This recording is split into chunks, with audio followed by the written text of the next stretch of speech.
35 хоногтой жирэмсэн их нэртэй шинхэн аав болохтой бэлдэж буй залуугийн өдрийн тэмдэглэл парт 2. Төрөх төхөд ирэхээр эмэгтэй хүн бүр дүүрээс сах инстинкт гэдэг зүйл тохиолддог юм байна. Тэрний одоо яаж илэрдэг вэ гэхээр төрхийн өмнөхөн эмэгтэй хүн маань хүүхдээ ая тухтай орчинд, эрүүл сарвал орчинд ухтаж авахын тулд одоо байраа тогтжуулах, жижиг засвар хийх, хүүхдийн өрөө бэлдэх гэх мэтээр илэрдэг юм байна. Тэгээд манай аауд маань эхнэрийнхээ үгийг сонсоод маш сайн дэмжиж, тусалж дэмжээрэй гэж хүсье.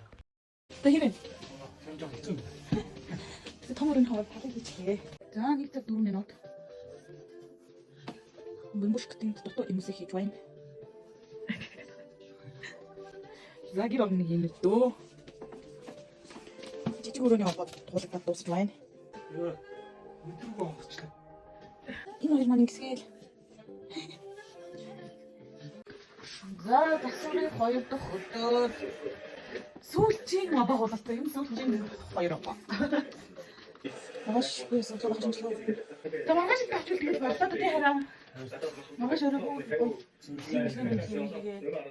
хипс мипсэдэлгийн дэм тоталхаа. Би ч үгүй нэр том өрөөгөө бүгд. Чамаа шоо. Ихсэн бах дуусна гэл. За дастон нөрэ. Би баахан хүмүүсийн төрж байгаа бичлэг үзлээ. Тэгээ бүсүүд рүү гаж хостой санах ямраад боллоо.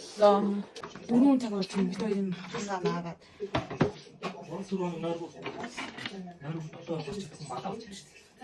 За 2 м 20 см юуны 2 м 2 см-аар таараа.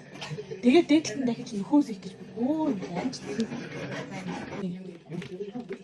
Хэмжээ буруу авснаас болж пэлдэг үгүй юм чинь тий. А 222 шүү гэлгүй тий.